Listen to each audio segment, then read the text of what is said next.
बोलिए सत्यनारायण भगवान की जय। मोर मुकुट बंशी वाले की जय।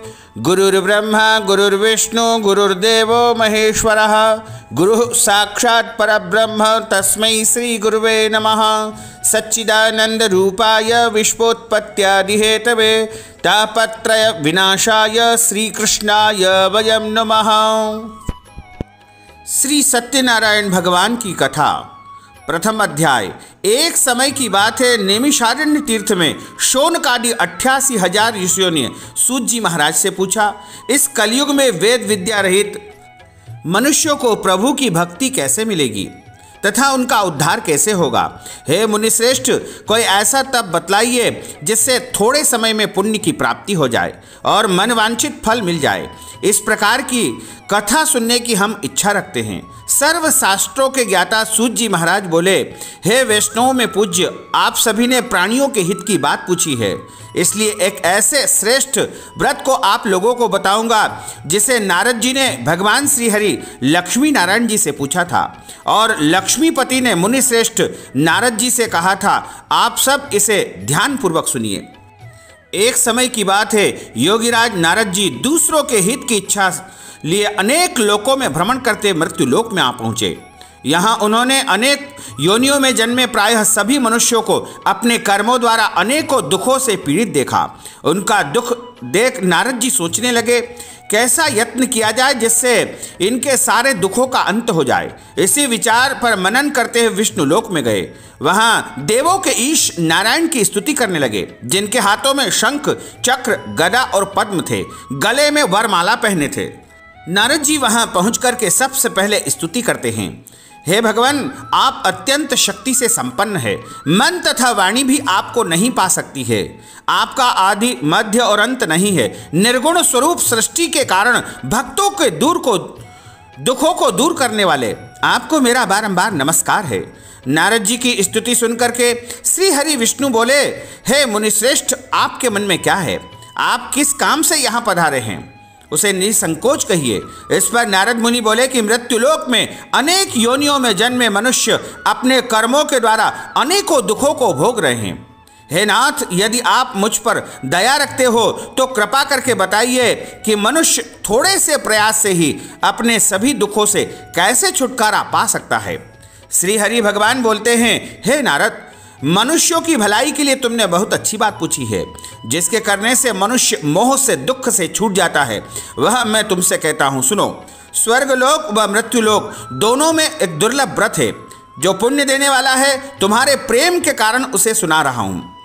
श्री सत्यनारायण भगवान का यह व्रत अच्छी प्रकार से करके, विधि विधान से इस व्रत को संपन्न करके मनुष्य सभी प्रकार के सुखों भोग करके अंत में मोक्ष को प्राप्त कर लेता है। श्री हरि नारायण के वचन को सुनकर के नारद जी बोले, उस व्रत का क्या फल है और क्या विधान है? यह व्रत किसने किया था? इस व्रत को किस दिन करना चाहिए? सब कुछ विस्तार से बताइए। नारद जी की बात को सुनकर के भगवान हरि विष्णु बोले, दुख व शोक को दूर करने वाला यह सभी स्थानों पर विजय दिलाने वाला है। मानव को भक्ति व श्रद्धा के साथ शाम के समय भगवान सत्यनारायण की पूजा धर्म परायण होकर के ब्राह्मणों और बांधवों के साथ करनी चाहिए। भक्ति भाव से नैवेद्य, केले का फल, घी, दूध और गेहूं का आटा सवाया ले। गेहूं के स्थान पर साठी का आटा, शक्कर अथवा गुड़ लेकर के सभी भक्षण योग्य पदार्थों को मिला करके भगवान को भोग लगाए। ब्राह्मणों सहित बंधु बांधवों को भोजन करवावे, उसके बाद स्वयं भोजन करे। भजन कीर्तन के साथ में भगवान की भक्ति में लीन हो जाएं। इस तरह सत्यनारायण भगवान की कथा का जो है यह व्रत करने से मनुष्य की सारी इच्छाएं निश्चित पूरी हो जाती है। इस कली काल में, कलयुग में, मृत्युलोक में मोक्ष का यही एक सरल उपाय है। श्री स्कंद पुराणे रेवाखंडे सत्यनारायण कथायां महा प्रथम पुष्प श्री सत्यनारायण अर्पणमस्तु। बोलिए श्री सत्यनारायण भगवान की जय। अथ द्वितीयो अध्याय। सूत जी महाराज बोले, हे ऋषियों, जिसने पहले समय में इस व्रत को किया था उसका इतिहास कहता हूँ, ध्यान से सुनो। सुंदर काशीपुरी नगरी में एक गरीब ब्राह्मण रहता था। भूख प्यास से परेशान होकर के इस पृथ्वी पर इधर उधर भ्रमण करता था। ब्राह्मणों से प्रेम करने वाले भगवान ने एक दिन ब्राह्मण का वेश धारण करके उस निर्धन के पास जाकर के पूछा, हे विप्र, नित्य दुखी होकर के तुम पृथ्वी पर क्यों घूमते रहते हो? हे दीन, आखिर तुम्हें किस प्रकार का दुख है? वह दीन ब्राह्मण बोला कि मैं निर्धन ब्राह्मण हूँ और भिक्षावृत्ति के लिए नगर में पृथ्वी पर भ्रमण करता हूँ। हे भगवान, यदि आप इसका कोई उपाय जानते हो तो कृपा करके मुझे बताइए। वृद्ध ब्राह्मण कहते हैं कि सत्यनारायण भगवान का जो मनोवांछित फल देने वाला पूजन है उसको तुम करो। उसको करने से सारे दुखों से तुम मुक्त हो जाओगे। वृद्ध ब्राह्मण बनकर के आए सत्यनारायण भगवान उस निर्धन ब्राह्मण को व्रत का सारा विधान बता करके वहीं पर अंतर्ध्यान हो गए। ब्राह्मण मन ही मन सोचने लगा कि जिस व्रत को वृद्ध ब्राह्मण कह करके मुझसे गए हैं उसे मैं अवश्य ही करूंगा। ऐसा उसने मन में निश्चय कर लिया। अब उसे रात भर नींद नहीं आई। प्रातःकाल जल्दी उठ करके सत्यनारायण भगवान के व्रत का निश्चय करके भिक्षावृत्ति के लिए नगर में निकल गया। उस दिन उस ब्राह्मण को भिक्षावृत्ति में बहुत सारा धन मिला, जिससे उसने बंधु बांधवों के साथ विधि विधान से सत्यनारायण भगवान का व्रत पूजन संपन्न किया। भगवान श्री सत्यनारायण का व्रत संपन्न करने के बाद वह गरीब ब्राह्मण सभी दुखों से छूट गया और अनेक प्रकार की संपत्तियों से युक्त हो गया। उसी समय यह ब्राह्मण हर एक माह सत्यनारायण भगवान का पूजन अर्चन करने लगा था। इस तरह सत्यनारायण भगवान के व्रत को जो मनुष्य करेगा वह सभी प्रकार के पापों से छूट करके अंत समय में मोक्ष को प्राप्त हो जाएगा। जो मनुष्य इस व्रत को करता है वह सभी दुखों से मुक्त हो जाता है। सूत जी महाराज बोले, इस तरह नारद जी से नारायण जी का कहा हुआ सत्यनारायण भगवान का व्रत मैंने तुमसे कहा है।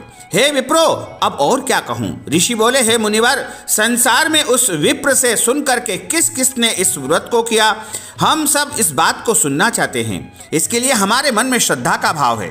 हे मुनियों, जिस ने इस व्रत को किया वह सुनो। सूत जी महाराज कहते हैं कि एक समय वही विप्र धन और ऐश्वर्य के अनुसार अपने बंधु बांधवों के साथ इस व्रत को करने के लिए तैयार हुआ। उसी समय एक लकड़ी बेचने वाला लकड़हारा वृद्ध वहां पर आया। लकड़ियों का बोझा बाहर रख करके ब्राह्मण के घर में जल पीने की इच्छा से गया और उनको नमस्कार करके जल पिया और उसके बाद प्रसाद उसने प्राप्त किया और पूछा कि आप यह क्या पूजन कर रहे हैं और इसके करने से क्या फल मिलता है? कृपा करके मुझे भी आप अवगत कराइए। उन ब्राह्मण ने कहा कि सब मनोकामनाओं को पूर्ण करने वाला यह भगवान श्री सत्यनारायण का व्रत एवं पूजन में कर रहा हूँ और इनकी कृपा से ही मेरे घर में धन धान्य की वृद्धि हुई है। उन ब्राह्मण से सारा व्रत का विधि विधान जान करके लकड़हारा बहुत प्रसन्न हुआ और चरणामृत प्रसाद लेकर के वह अपने घर को गया। लकड़हारे ने मन ही मन निश्चय कर लिया कि आज गांव में लकड़ी बेचने से जो भी धन मिलेगा उसी से मैं सत्यनारायण भगवान का पूजन तथा उत्तम व्रत करूंगा। मन में इस विचार को लेकर के वह वृद्ध लकड़हारा सिर पर लकड़ियों का बोझ रख करके नगर में लकड़ी बेचने निकल गया। जहां धनी लोग रहते ऐसे सुंदर नगर में गया। उस दिन उसे लकड़ियों का 2 गुना चौगुना दाम यानी मूल्य प्राप्त हो गया। वह बूढ़ा लकड़हारा बड़ा प्रसन्न हुआ और उसने बाजार जाकर के केले, शक्कर, घी, दूध, दही और गेहूं का आटा लेकर के सत्यनारायण भगवान के व्रत की अन्य सभी सामग्रियां लेकर के अपने घर आया। वहां उसने अपने बंधु बांधवों को बुला करके विधि विधान से सत्यनारायण भगवान का पूजन और व्रत किया और इस व्रत के प्रभाव से वह वृद्ध लकड़हारा धन, पुत्र आदि से युक्त होकर के संसार के समस्त सुखों को भोग करके अंत समय में वैकुंठ लोक को चला गया। श्री स्कंद पुराणे रेवाखंडे सत्यनारायण व्रत कथायां द्वितीय पुष्प श्री सत्यनारायण अर्पणमस्तु। बोलिए सत्यनारायण भगवान की जय। अथ तृतीयो अध्याय। सूत जी महाराज कहते हैं, हे श्रेष्ठ मुनियों, अब आगे की कथा कहता हूँ। पहले समय में उल्कामुख नाम का बड़ा बुद्धिमान राजा था। सत्यवक्ता और जितेंद्री था। प्रतिदिन मंदिर जाकर के गरीब कुबों को और ब्राह्मणों को दान दक्षिणा दिया करता था तथा गरीबों को धन देकर के उन्हें कष्ट दूर किया करता था। उनकी पत्नी का नाम जो है कमल के समान मुख वाली थी और बड़ी ही सती साध्वी थी। भद्रशिला नदी के किनारे पर एक दिन सत्यनारायण भगवान का वह पूजन कर रहे थे। उसी समय साधु नामक एक वैश्य भी वहां पर आया। एक बनिया वहां आया। उसके पास व्यापार करने के लिए बहुत सा धन भी था। राजा को व्रत करते देख करके वह विनती करके पूछने लगा कि हे राजन, भक्ति भाव से पूर्ण होकर के आप यह क्या कर रहे हैं? मेरी सुनने की इच्छा है, आप कृपा करके मुझे बताइए। राजा बोले, हे साधु, अपने बंधु बांधवों के साथ पुत्र प्राप्ति के लिए, संतान प्राप्ति के लिए महाशक्तिवान श्री सत्यनारायण भगवान का व्रत तथा पूजन कर रहा हूँ। राजा के वचन को सुन करके साधु बड़े आदर से बोला, हे राजन, मुझे इस व्रत का सारा विधान कहिए। आपके कहे अनुसार मैं भी इस व्रत को करूँगा, क्योंकि मेरे यहाँ कोई संतान नहीं है और इस व्रत को करने से निश्चित रूप से मुझे संतान की प्राप्ति होगी। व्रत का सारा विधि विधान सुन करके व्यापार से निवृत्त होकर के वह साधु नामक बनिया अपने घर पहुंचा और साधु वैश्य ने अपनी पत्नी को संतान देने वाले इस व्रत का वर्णन कह करके सुनाया और कहा कि जब हमारे यहाँ संतान की प्राप्ति हो जाएगी तब हम भी सत्यनारायण भगवान का व्रत तथा पूजन करेंगे। साधु ने इस तरह के वचन अपनी पत्नी लीलावती को कहे। एक दिन लीलावती पति के साथ आनंदित होकर के सांसारिक धर्म में प्रवृत्त होकर के सत्यनारायण भगवान की कृपा से गर्भवती हो गई और ठीक 10वें महीने में उसके गर्भ से एक सुंदर कन्या ने जन्म लिया। दिनों दिन वह ऐसे बढ़ने लगी जैसे कि शुक्ल पक्ष का चंद्रमा बढ़ता है। माता पिता ने अपनी कन्या का नाम कलावती रखा। एक दिन लीलावती ने मीठे शब्दों में अपने पति को याद दिलाया कि आपने सत्यनारायण भगवान के जिस व्रत को करने का संकल्प किया था उसका समय आ गया है, आप इस व्रत को करिए। साधु बोला, हे प्रिय, इस व्रत को मैं इस कन्या के विवाह के समय करूंगा। इस प्रकार अपनी पत्नी को आश्वासन देकर के वह तो नगर में चला गया। कलावती पिता के घर में वृद्धि को प्राप्त हो रही थी, यानी बड़ी हो रही थी। साधु ने एक बार नगर में अपनी कन्या को सखियों के साथ देखा तो तुरंत ही दूत को बुलाया और कहा कि मेरी कन्या के योग्य वर देख करके आओ। साधु की बात सुनकर के दूत कांचनपुर नामक नगर यानी कलकत्ता पहुंचे और वहां देखभाल करके लड़की के लिए सुयोग्य वर की तलाश करके अपने साथ लेकर आए। साधु ने देखा कि बड़ा सुयोग्य लड़का है। उसे देख करके बंधु बांधवों को बुला करके विधि विधान से उसने अपनी पुत्री का विवाह कर दिया। लेकिन दुर्भाग्य की बात है कि साधु ने अभी भी श्री सत्यनारायण भगवान का व्रत नहीं किया। इस पर श्री भगवान क्रोधित हो गए और शाप दिया कि साधु को अत्यधिक दुख मिले। अपने कार्य में कुशल साधु नामक बनिया जमायु को लेकर के समुद्र के पास स्थित होकर के रत्न सागरपुर नगर में गया। वर्तमान में मुंबई जिसे कहा जाता है, वहां जाकर के दामाद ससुर दोनों मिलकर के चंद्रकेतु राजा के नगर में व्यापार करने लगे। एक दिन भगवान श्री सत्यनारायण की माया से एक चोर राजा का धन चुरा करके भाग रहा था। उसने राजा के सिपाहियों को अपने पीछे करते हुए देखा और चुराया हुआ धन वहीं पर रख दिया जहां दोनों ससुर जमाई ठहरे हुए थे। राजा के सिपाहियों ने साधु वैश्य के पास राजा का धन पड़ा हुआ देखा तो वह ससुर जमाई दोनों को बांध करके प्रसन्नता से राजा के पास ले गए और कहा कि हम दोनों चोरों को पकड़ लाए हैं, आप आगे की कार्रवाई की आज्ञा दें। राजा की आज्ञा से उन दोनों को कठिन कारावास में डाल दिया गया। उनका सारा धन उनसे छीन लिया गया। श्री सत्यनारायण भगवान के श्राप से साधु की जो पत्नी थी वह भी बहुत दुखी हो गई, क्योंकि घर में जो भी धन था उसे चोर चुरा ले गए। शरीर में पीड़ा, मन में चिंता, भूख प्यास, अति दुख होकर के अन्न की चिंता में कलावती कन्या इधर उधर घूमते घूमते एक ब्राह्मण के घर गई। वहां उसने श्री सत्यनारायण भगवान का व्रत होते हुए देखा, फिर कथा भी सुनी। प्रसाद ग्रहण करके रात को जब घर वापस आई तो माता ने कलावती से पूछा कि हे पुत्री, अब तुम कहाँ गई थी और तेरे मन में क्या बसा हुआ है? कलावती ने अपनी माता से कहा कि हे माता, मैंने एक ब्राह्मण के घर में श्री सत्यनारायण भगवान के व्रत को देखा। कन्या के वचन को सुनकर के लीलावती भगवान के पूजन की तैयारी करने लगी। लीलावती ने परिवार व बंधुओं सहित श्री सत्यनारायण भगवान का पूजन किया और उनसे वर मांगा कि मेरे पति तथा मेरे जमाई राजा शीघ्र ही घर को आ जाए। साथ ही यह भी प्रार्थना की कि हम सबके द्वारा यदि कोई अपराध हो गया हो, कोई भूल हो गई हो तो प्रभु आप क्षमा कर दीजिए।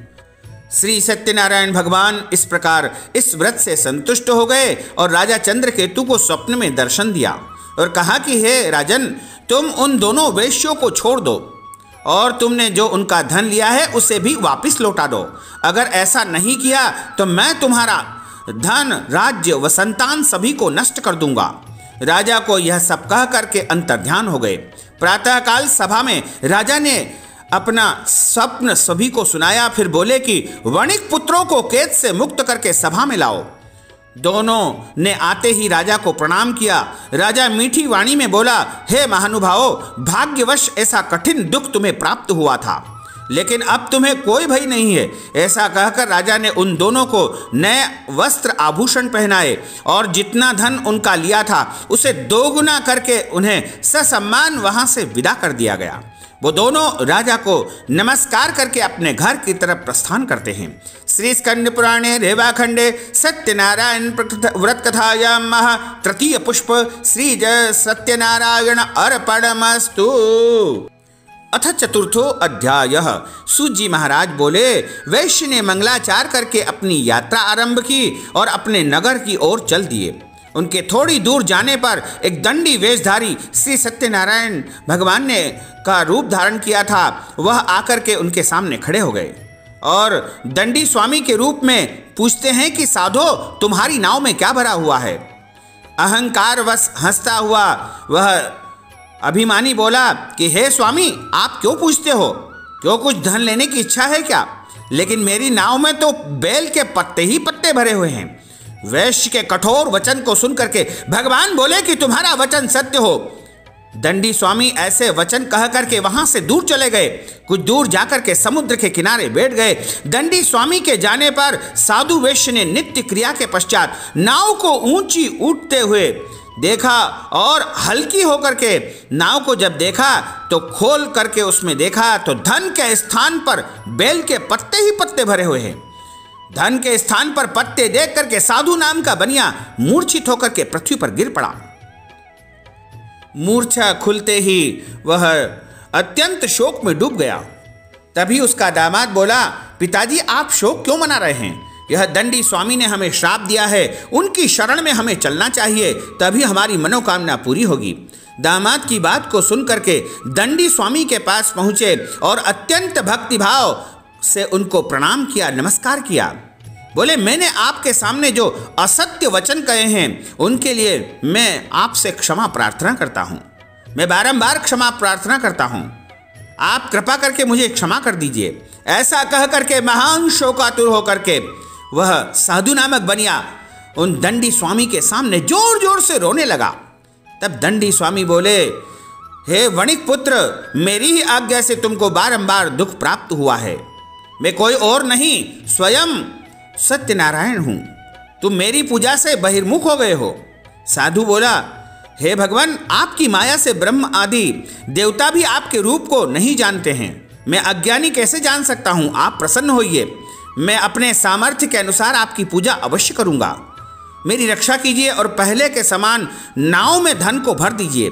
साधु वेश्य के भक्ति पूर्वक वचन को सुनकर के भगवान उसी समय प्रसन्न हो गए और उसकी इच्छा के अनुसार वरदान देकर के अंतर्ध्यान हो गए। अब दोनों ससुर जमाई नाव पर सवार हुए और नाव धन से भरी हुई थी। फिर वही अपने अन्य साथियों के साथ सत्यनारायण भगवान का पूजन करके अपने नगर को चल दिए। जब उनका नगर समीप आ गया तो दूत को घर पर खबर करने के लिए भेज दिया गया। दूत साधु की पत्नी को प्रणाम करके कहता है कि सेठ जी अपने दामाद के सहित बहुत सारा धन लेकर के नगर के निकट आ चुके हैं। दूत की बातों को सुनकर के साधु की पत्नी लीलावती ने बड़े हर्ष के साथ सत्यनारायण भगवान का पूजन करके अपनी पुत्री कलावती से कहा कि मैं अपने पति के दर्शन करने जा रही हूँ, तुम भी पूजन कार्य पूर्ण करके शीघ्र चली आना। माता के ऐसे वचन को सुन करके कलावती जल्दी में पूजन तो पूर्ण कर लिया, लेकिन भगवान का प्रसाद छोड़ करके अपने पतिदेव के दर्शन करने के लिए चली आई और प्रसाद की अवज्ञा के कारण श्री सत्यनारायण भगवान उस से रुष्ट हो गए और नाव सहित उसके पति को पानी में डुबो दिया गया। कलावती अपने पति को वहां न देख करके रोती हुई पृथ्वी पर गिर पड़ी। नौका को डूबा हुआ देख करके, कन्या को रोता हुआ देख करके साधु दुखी होकर के बोला कि हे प्रभु, मुझसे या मेरे परिवार से जो कोई भूल हुई उसे आप क्षमा कर दीजिए। साधु के दीन वचन को सुन करके भगवान सत्यनारायण प्रसन्न हुए और आकाश से आकाशवाणी होती है, हे साधु, तेरी कन्या मेरा प्रसाद छोड़ करके चली आई है, इसलिए इसका पति अदृश्य हो गया है। यदि घर जाकर के पुनः प्रसाद ग्रहण करेगी तो निश्चय ही इसे पति की प्राप्ति हो जाएगी। ऐसी आकाशवाणी को सुनकर के कलावती कन्या तत्काल घर पहुंचती है और प्रसाद प्राप्त करती है, प्रसाद ग्रहण करती है और फिर आकर अपने पतिदेव का दर्शन करती है। उसके बाद साधु अपने बंधु बांधवों सहित श्री सत्यनारायण भगवान का विधि विधान से पूजन करता है और इस लोक में सुख भोग करके और प्रत्येक पूर्णिमा और संक्रांति को अपने घर जाकर के विधिवत जो है वह भगवान का पूजन करता है और अंत समय में वह वैकुंठ लोक को प्राप्त कर लेता है। श्री सत्यनारायण व्रत कथायां महा श्री स्कंद पुराणे रेवाखंडे सत्यनारायण व्रत कथायां महा चतुर्थ पुष्प श्री सत्यनारायण अर्पणमस्तु।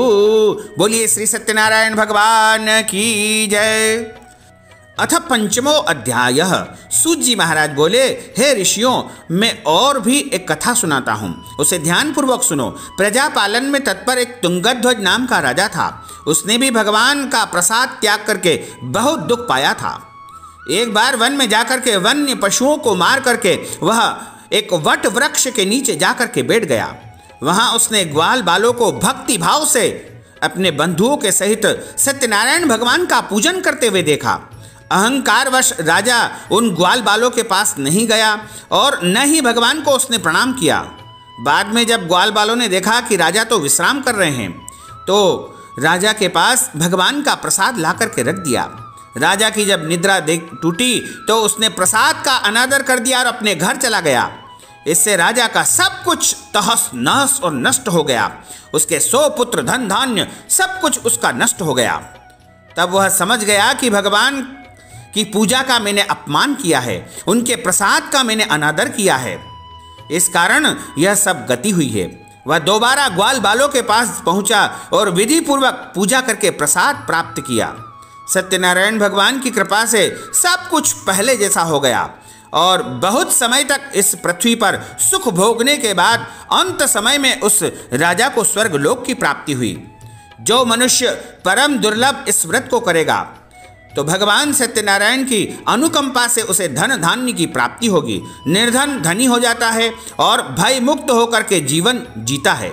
संतानहीन मनुष्य को संतान की प्राप्ति होती है और सारे मनोरथ पूर्ण होने पर मानव अंत काल में वैकुंठ लोक को चला जाता है। सूत जी महाराज बोले कि जिन्होंने पहले इस व्रत को किया, अब उनके दूसरे जन्म की कथा मैं कहता हूँ। वृद्ध शतानंद नामक ब्राह्मण ने सुदामा का जन्म पाया और अगले जन्म में भगवान कृष्ण की भक्ति करके मोक्ष को प्राप्त किया।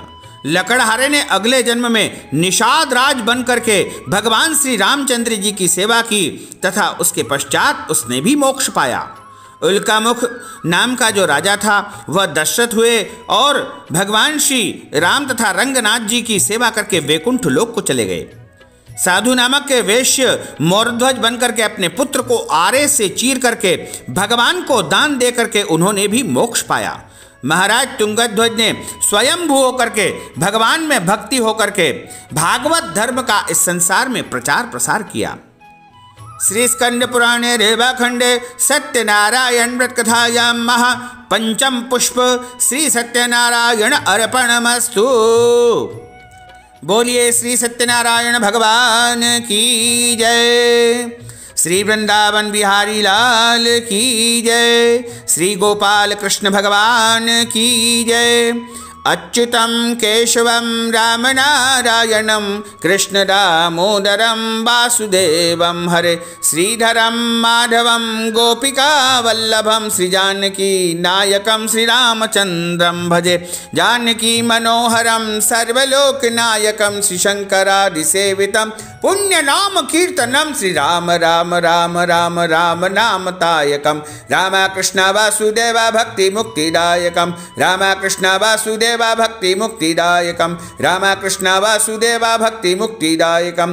बोलिए श्री सत्यनारायण भगवान की जय, मोर मुकुट बंसी वाले की जय, गोपाल कृष्ण भगवान की जय, श्री वृंदावन बिहारी लाल की जय। धर्म की जय हो, अधर्म का नाश हो, प्राणियों में सद्भावना हो, विश्व का कल्याण हो, सनातन धर्म की जय हो, गौ माता की जय हो, नगर बस्ती की जय हो, आज के आनंद की जय हो। नमः पार्वती पतये, हर हर महादेव हर। ओम जय लक्ष्मी रमणा स्वामी, जय लक्ष्मी रमणा, सत्यनारायण स्वामी, सत्यनारायण स्वामी, जनपातक हरणा। ओम जय लक्ष्मी रमणा, रत्न जडित सिंहासन अद्भुत छबिराजे, स्वामी अद्भुत छबिराजे। नारद करत निरंजन, नारद करत निरंजन, घंटा ध्वनि बाजे। ओम जय लक्ष्मी रमणा, प्रगट भये कलि कारण, द्विज को दर्श दियो, स्वामी द्विज को दर्श दियो। बूढ़ो ब्राह्मण बनकर, बूढ़ो ब्राह्मण बनकर, कंचन महल कियो। ओम जय लक्ष्मी रमणा, दुर्बल भील कठारो, जिन पर कृपा करी, स्वामी जिन पर कृपा करी। चंद्रचूड़ इक राजा, चंद्रचूड़ इक राजा, जिनकी विपति हरि। ओम जय लक्ष्मी रमणा, वैश्य मनोरथ पायो, श्रद्धा तज दीनी, स्वामी श्रद्धा तज दीनी। सो फल भोग्यो प्रभु जी, सो फल भोग्यो प्रभु जी, फिर स्तुति कीनी। ओम जय लक्ष्मी रमणा, भाव भक्ति के कारण, छिन छिन रूप धर्यो, स्वामी छिन छिन रूप धर्यो। श्रद्धा धारण कीनी, श्रद्धा धारण कीनी, तिनको काज सर्यो। ओम जय लक्ष्मी रमणा, ग्वाल बाल संग राजा, वन में भक्ति करी, स्वामी वन में भक्ति करी। मन वांछित फल दीनो, मन वांछित फल दीनो, दीन दयालु हरि। ओम जय लक्ष्मी रमणा, चढ़त प्रसाद सवायो, कदली फल मेवा, स्वामी कदली फल मेवा। धूप दीप तुलसी से, धूप दीप तुलसी से, राजी सतदेवा। ओम जय लक्ष्मी रमणा, सत्यनारायण स्वामी की आरती जो कोई नर गावे, स्वामी जो कोई नर गावे। कहत शिवानंद स्वामी, जपत हरा हर स्वामी, मन वांछित फल पावे। ओम जय लक्ष्मी रमणा, जय लक्ष्मी रमणा, स्वामी जय लक्ष्मी रमणा। सत्यनारायण स्वामी, सत्यनारायण स्वामी, जनपातक हरणा। ओम जय लक्ष्मी रमणा। बोलिए श्री सत्यनारायण भगवान की जय, श्री वृंदावन बिहारी लाल की जय, गोपाल कृष्ण भगवान की जय। नमः पार्वती पते, हर हर महादेव हर।